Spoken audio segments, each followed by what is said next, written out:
I would not say I am a born leader. When I was first asked to join the East Shore Board of Trustees, I wasn't sure I had the exact experience needed to become board chair. I'd been an editor of a national monthly publication, and I'd worked with an editorial board of experts to provide ideas and feedback as I learned the industry. But much of the time, I had to make quick decisions and work with a small staff and limited financial resources. Fortunately, East Shore provides a framework for the board chair to learn on the job. For a whole year in the role of vice chair, I was very fortunate to work under our chair, Bob Ross, who was so good at listening to everyone's ideas and concerns. I saw how he was able to create a culture that let everyone on the board know that their voices were being heard. He knew how to build consensus. As board chair, I have learned how to better listen to what others are saying. With the support of our minister, Rev. Denis, I've been able to understand the differences that we bring to the table, and that we may not always agree on how to reach a goal, but with mutual respect, we can move forward and serve our mission to love, revere, discover, and connect. Thank you for letting me serve as board chair this past year. It's been an honor to work with such a great board as this one.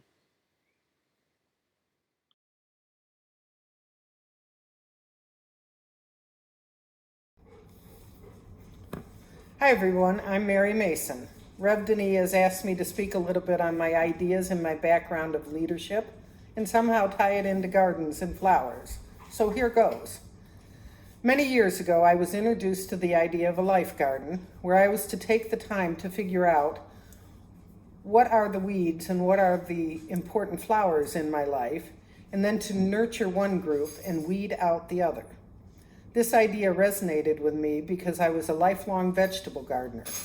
While raising a family, it was important to me to have as much of our diet be based on organic foods as possible. As a family of 5 and a stay-at-home mom, the most economically feasible way of doing this was a big garden and learning all the methods I could of food preservation. So to be charged with defining my flowers and my weeds in my life, it was an easy task.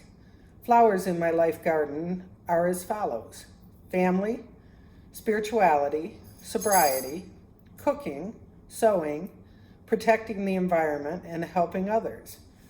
Weeds in my life garden are fear, negativity, laziness, addictive behaviors, and selfishness. And I certainly can struggle with keeping all of those weeds weeded on a daily basis. At roughly the same time in my life as I was introduced to the concept of a life garden, I was also introduced to 2 other simple, but to me, profound ideas. The first one is, if I want to feel good myself, I must do good for others. And the second was to be introduced to the idea that if I am asked to be of service anywhere, I should look at the request as if a God of my understanding was asking. These simple concepts have shaped my life and guided my decisions in such a way as to bring me here to this place, electronically standing in front of you lovely people. My focus on what I do want in my life has allowed me to recognize a spiritual home here in this congregation as I attended over the years with my daughter-in-law, the former Morgan Hill, which led me to leaving the Catholic Church and becoming a UU. I have continued to place my family in the forefront of my life until COVID-19 interfered. The highlight of my week has been our twice-weekly family dinners where 16 of us gather at my house to break bread together.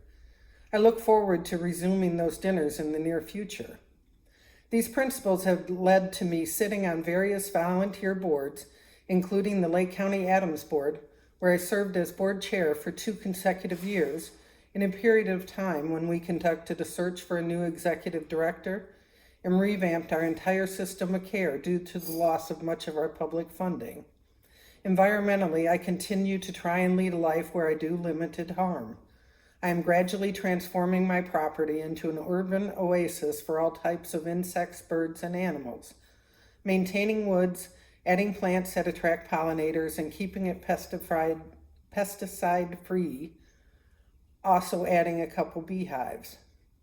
Lastly, I continue to answer requests for service with a resounding yes, but I have gotten better about being realistic with my available time.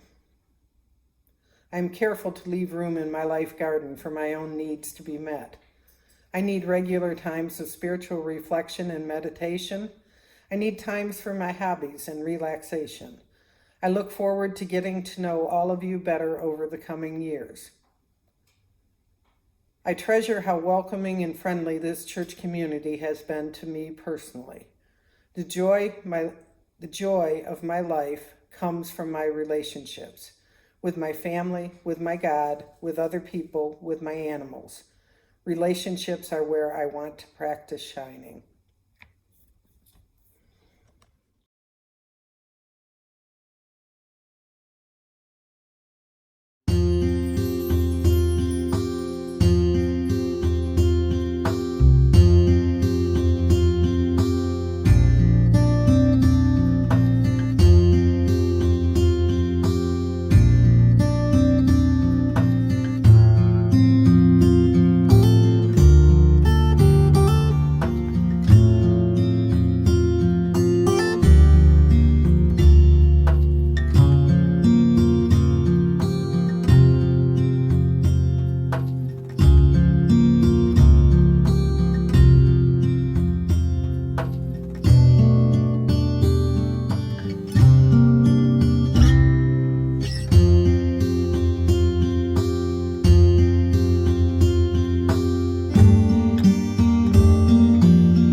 Within the Unitarian Universalist Association, the responsibility of leadership lies with the members. Some leadership positions are held by those willing and able to do the work at their own discretion. Other positions require election by the membership at large. It is a meaningful and joyous occasion when a congregation joins together, as we do this morning, to recognize those who answer the call to serve. We come together this morning to install those newly elected and those continuing to serve on the Board of Trustees, the Committee on Ministry, and the Nominating Committee of East Shore Unitarian Universalist Church. Will the members of the congregation please recite our words of installation so that we can make this official?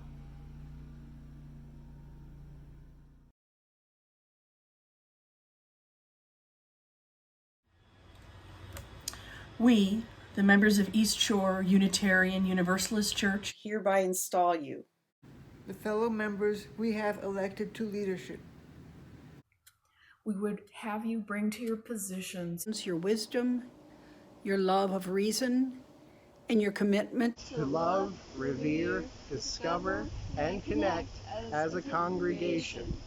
We pledge ourselves to journey with you and to support and encourage you in your work. in unity, even when we don't agree. We ask that as you do your work on our behalf, you put the needs of the congregation before your own. As you speak in love, the truth as you see it. Thank you for your service. Thank you for your service. Thank you for your service. Thank you for your service.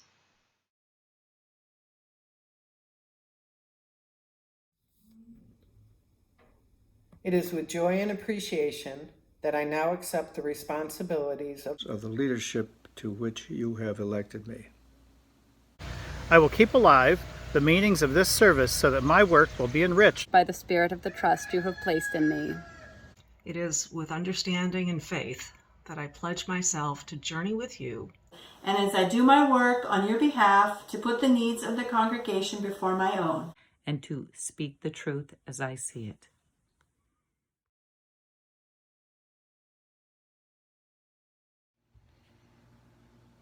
We sanctify your election now as leaders with a prayer adapted from Kathleen Rollins. Spirit of life, known to us in the beginnings and endings, in possibilities and promises, we give thanks for all that has led to this moment and all that is yet to come. We give thanks for those who mentored us, the people in our lives who were our teachers, who said the turning words of encouragement when we needed them the most. We give thanks for this congregation that has seen and embraced so much change, and for all those who have sustained this community of faith for many years past and for generations to come. We give thanks for these leaders and all that they have given us and will give in the living tradition we share. May the words we have spoken and the dreams we have shared and the faith we have renewed this morning give these newly elected leaders wisdom, comfort, and courage for all the days ahead. For the way is often hard, the path is never clear, and the stakes are very high. But deep down, there is another truth. We are never alone. Bless us in that knowledge, O Spirit of life. May it be so. Amen. Amen. Amen.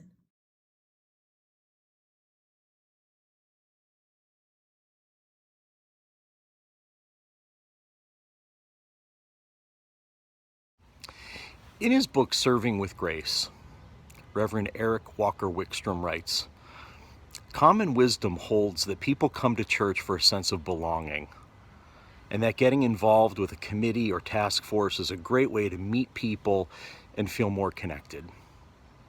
You do meet people while working on a committee, and yes, working together in common purpose can create these bonds. But perhaps this is not really why people come to church. Though this is often why they say they come, I think there's an even deeper reason: to have their lives transformed. If so, then no amount of encouragement will get them to sign up for one more thing in their already busy lives. Just getting involved is not enough.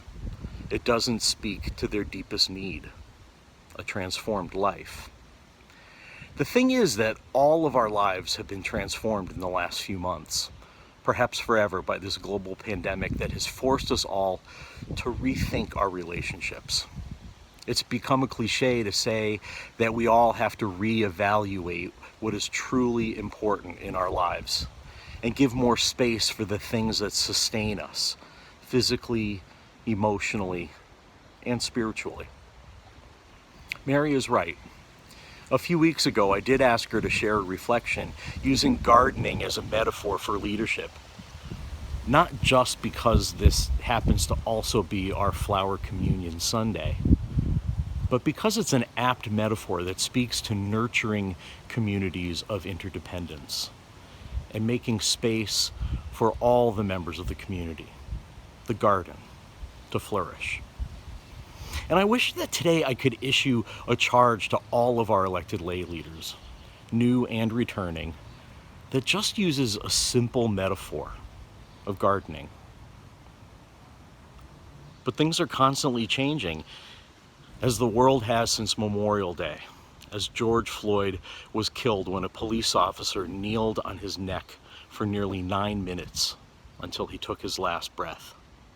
We're in a different world now, where more and more white people, still the majority in this country, recognize the bubble that so many of us have lived in, surrounded by people with similar experiences of the advantages that come with being of the same race as the vast majority of people who hold the power in our nation.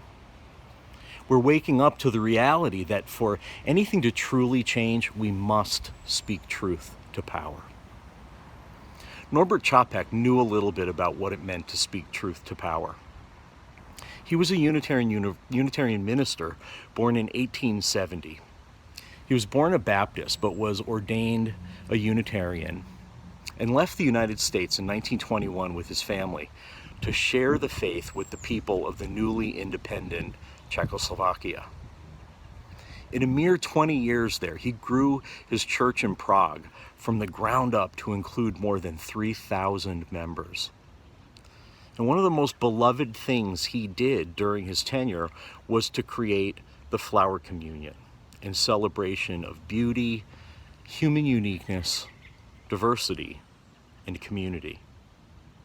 In the Flower Communion, all participants were asked to contribute a flower or two to a large arrangement at the beginning of the service, then leave at the end with a different flower contributed by someone else. And it's still celebrated in Unitarian Universalist churches to this day, even in our congregations, which embrace very few rituals or ceremonies. But things constantly change, and those were challenging times. In 1941, Reverend Chapek was arrested by the Nazi Gestapo for listening to foreign broadcasts. He was charged with high treason, sent to a prison camp, and put to death the following year. Mindful of the deaths of Chapek and George Floyd and Breonna Taylor and Tamir Rice and so many others, my charge to you isn't going to be about nurturing your spirit or celebrating beauty, human uniqueness, diversity, and community. It's not even going to be about finding flowers in unexpected and forgotten places, the weeds growing in the cracks, and recognizing their value. My charge to you is about showing up in places you never thought you'd go, to do work you never imagined yourself doing. My charge to you is to acknowledge the power and privilege that come with your station in life as people who have the time, health, energy, sense of personal safety, and influence to be leaders in an institution like this. My charge to you is to do your own work, to be emotionally and spiritually healthy and grounded so that you can work for justice, not just here in our congregation, representing all members and friends equally, but on behalf of humanity in a time when so many are hurting.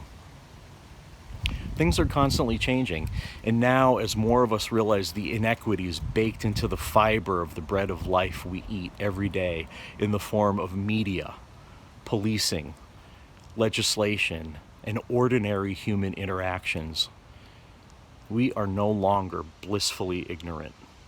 We can no longer say that the bread we bake is healthier, purer of ingredient or intention, or that the inequities are not our doing or our problem. You know, when I first arrived here back in 2014, just a couple weeks later, Michael Brown was killed in Ferguson, Missouri. launching a series of protests that gave birth to a movement named after a slogan, a hashtag that had been around for a while: Black Lives Matter. It was a moment that changed everything, including the mission and direction of the Unitarian Universalist Association of Congregations, including my understanding of my ministry and my call to serve our congregations and the world. In this time, I've been to protests, vigils, actions, and even the legislative chambers and offices of the Ohio State House. And each time I've done so, whether I've been accompanied by other ministers, our director of religious education, or even a member or two, I've gotten messages thanking me for representing East Shore. And in this time, I've watched just about everyone change as more and more of you have come to understand the nuances of power and privilege as they relate to oppression. So 3 weeks ago, when George Floyd was killed, I was intentionally quiet. Rather than speaking out immediately and risking speaking for the whole congregation, I decided to just listen to what you all have had to say. And honestly, I've been heartened by your responses, which have revealed pain and some confusion, but more importantly, a new, deeper understanding of what we are called to do. More of you are saying to me that it's no longer good enough for you to have me represent you in protesting racism, misogyny, homophobia, xenophobia, ableism, and all the other injustices of our times. More of you are saying that it's time for all of us to respond more proactively than we have in the past, together, even when we are staying at home. Justice making can no longer be handled by our representatives. Each of us has to take responsibility for our own actions and just show up. Everything is constantly changing, and we are in a new normal that we don't yet understand. But what we have learned so far is that people matter more than property. We know that even though everyone still loves and appreciates our beacon, we are primarily a community of beauty, uniqueness, and even a certain kind of diversity. We know that our power comes from our commitment to preserving life, healing the world, and making justice. Our relationships, not the things that we possess, make us stronger than the walls around us do. More and more, we will be required to use that combined strength to create a better world, starting, but not ending, here in our congregation. I am so grateful that you are all up to the task. I know you will be transformed in the process, as will this congregation, through your thoughtful and active leadership. May it be so.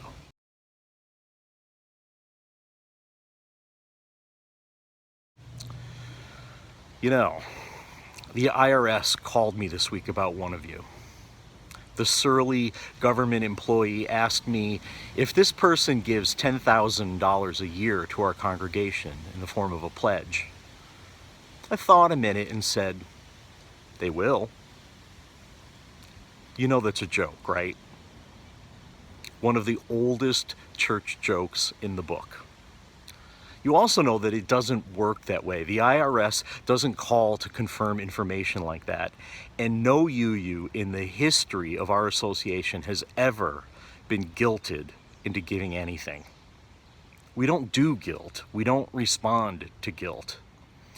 So as your minister, as one of your leaders, all I can do is appeal to your sense of fairness, your sense of responsibility to support the work of this congregation, and by extension, all of Unitarian Universalism in our neighborhood and beyond.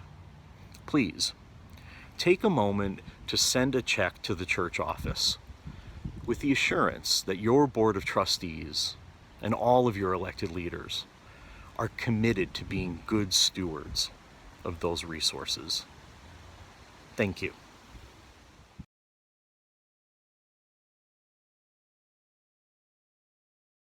I feel the warmth of your skin.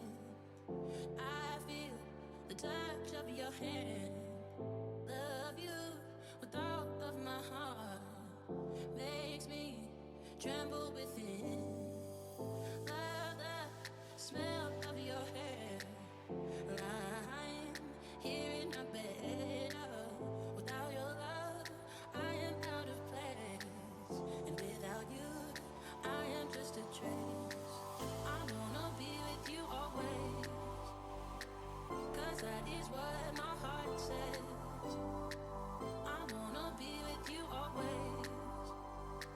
'Cause that is what my heart says.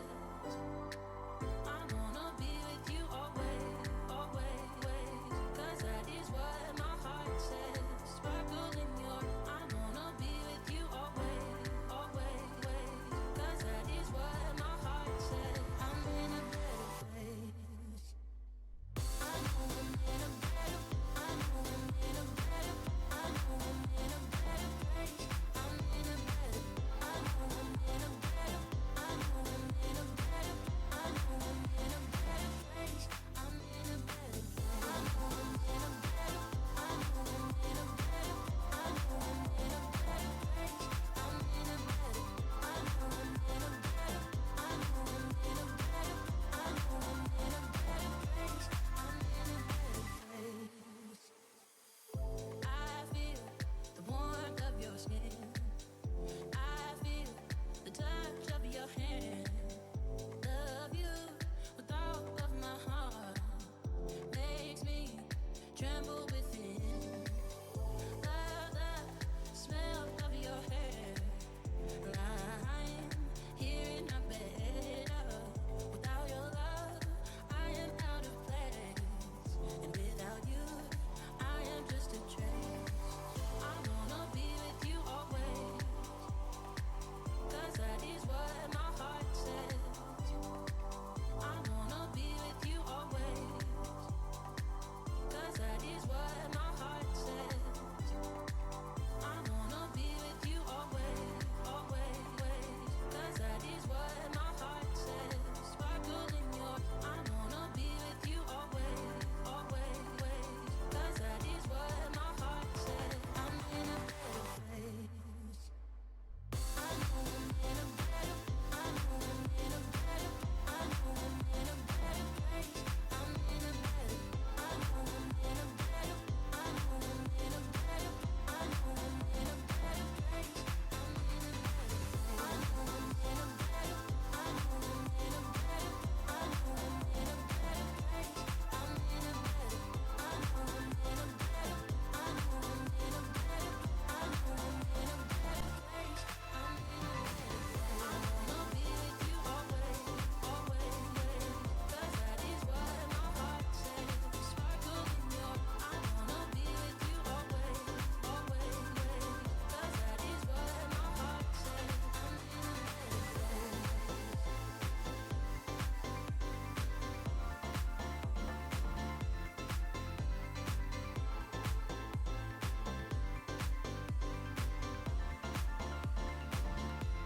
I'm in a better place.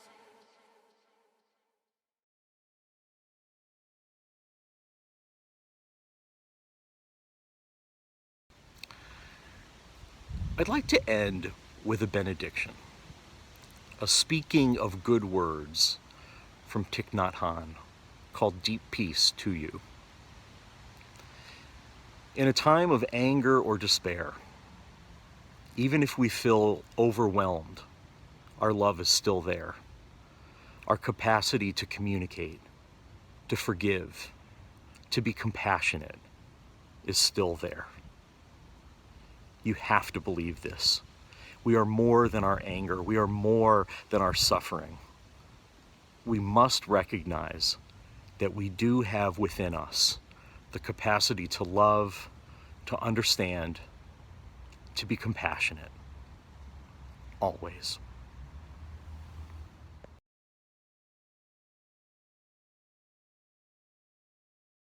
All right, we'll try. How about actually joining hands? We could do that. Join hands. In Unitarian Universalist Fellowship. Pledging ourselves to an individual religious freedom which transcends all creeds, not to think alike, but to journey together.